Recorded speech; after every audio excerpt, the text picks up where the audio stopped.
स्वागत है आप सभी का। आज हम देखेंगे त्रिभुज के प्रकार कोणों के आधार पर और भुजाओं के आधार पर।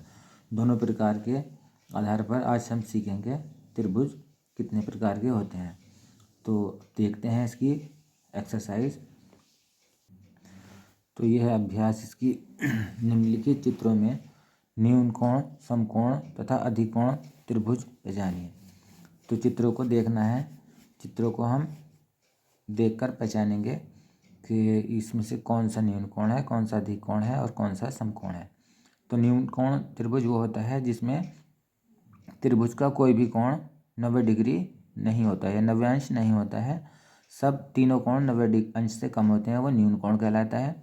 समकोण त्रिभुज वो होता है जिसका एक कोण, त्रिभुज का एक कोण 90 डिग्री अंश होता है। तथा अधिकोण वो होता है जो त्रिभुज का कोई एक कोण 90 डिग्री से अधिक होता है। तो देखते हैं इन त्रिभुजों को हम अपने चांदे के सहायता से नाप के पता कर सकते हैं।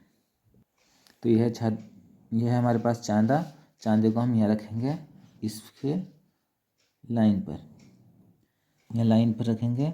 तो यह आया हमारा 60 डिग्री, इससे आया 60 डिग्री। एक कोण आया हमारा 60 डिग्री। अब हम ये वाला कोण नाप लेंगे इधर वाला, तो ये आ रहा है 40 डिग्री,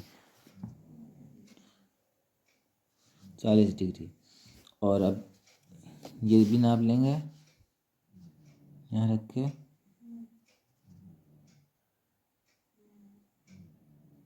यह रहा है 80 डिग्री।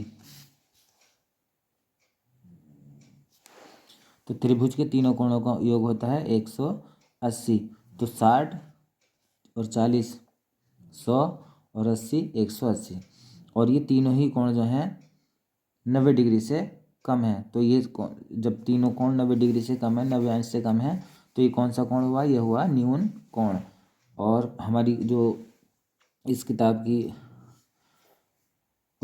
उत्तर पुस्तिका है, जहाँ उत्तर दे रखे हैं इनके, तो वहाँ पर इसमें को समकोण दे रखा है, लेकिन हमारा ये है न्यून कोण। पहला कोण जो है न्यून कोण है। दूसरा कोण के इसकी नाप करते हैं।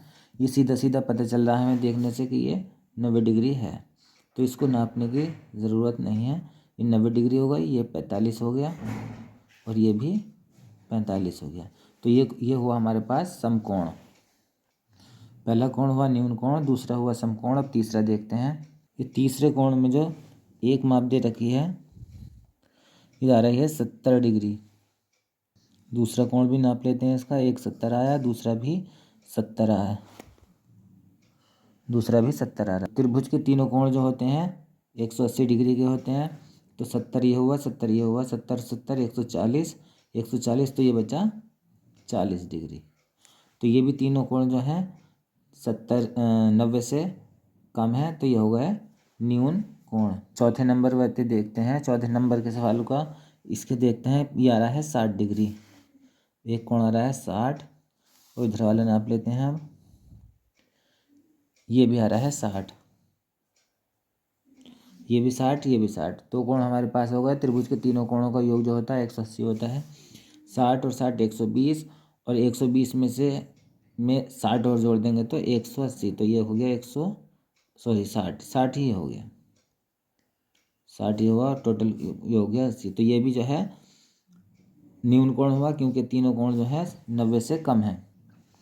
अब इसका पांचवा है। पांचवा जो कोण है हमें देखते ही पता चल रहा है कि ये 90 डिग्री से एक कोण इसका अधिक है। जब एक कोण 90 अंश से अधिक है तो बाकी कोण जो है 90 से कम होंगे, और ये अधिक कोण होगा। जब एक कोण 90 से अधिक है तो ये जो है 90 से अधिक है। ये पांचवा अधिक कोण हो गया। पहला न्यून कोण, दूसरा समकोण, तीसरा न्यून कोण और फिर अधिक कोण। दूसरा प्रश्न है, निम्नलिखित त्रिभुजों में आ बा सा की माप निकालनी है। आ बा सा की माप निकालनी है। तो पहला सवाल है इसमें बा की माप निकालनी है। आ और बा दे रखा है और बा की माप निकालनी है। तो त्रिभुज के तीनों कोणों का योग हमें पता है 180। 180 में से हम ये घटा देंगे 60 माइनस 50। ये 60 में से 50 कम कर दिए तो हम 60 6 और 5 11 110। 110 में से 180 कम कर दिए तो 180 में से 110 कम कर दिए तो बचा हमारे पास 0, 8 में से 1 गया तो 7, 70 डिग्री का। ये तो बचा हमारे पास 70 डिग्री का। अब इसमें 40 दे रखा है, ये 30 दे रखा है, दो माप दे रखे हैं, हमें कोण बाहर निकालना है। तो 4 और 3 40 और 3 70, और एक त्रिभुज के तीनों कोणों का योग होता है 180। 180 में से हम ये दोनों कोण कम कर देंगे तो यहाँ बच जाएगा 110। और अब देखेंगे कोण 40, कोण 90, तो ये कोण निकालना है। 9 और 4 130, 130, 180 में से 130 कम कर देंगे तो ये बच जाएगा 50। अब हमारे पास है प्रश्न नंबर 3, रिक्त स्थानों की पूर्ति करो। रिक्त स्थानों की पूर्ति करनी है। पहला प्रश्न है, क्या त्रिभुज में 3 शीर्ष होते हैं। जैसे यही देख लें, 1 2 3, 3 शीर्ष होते हैं। त्रिभुज में 3 शीर्ष, 3 कोण होते हैं, 1 कोण, 2 कोण, 3 कोण, कोण तथा 3 ही भुजाएं होती हैं। त्रिभुज के तीनों कोणों का योगफल कितना होता है, हमने अभी बताया 180। त्रिभुज की किन्हीं दो भुजाओं की माप का योग तीसरी भुजा से अधिक होता है, और त्रिभुज की दो भुजाओं के अंतर की माप का अंतर तीसरी भुजा से कम होता है। इस तरह से ये पूरी अभ्यास हो गई। साथियों, यदि चैनल पर नए हैं तो चैनल को सब्सक्राइब करना ना भूलें। आप सभी का धन्यवाद।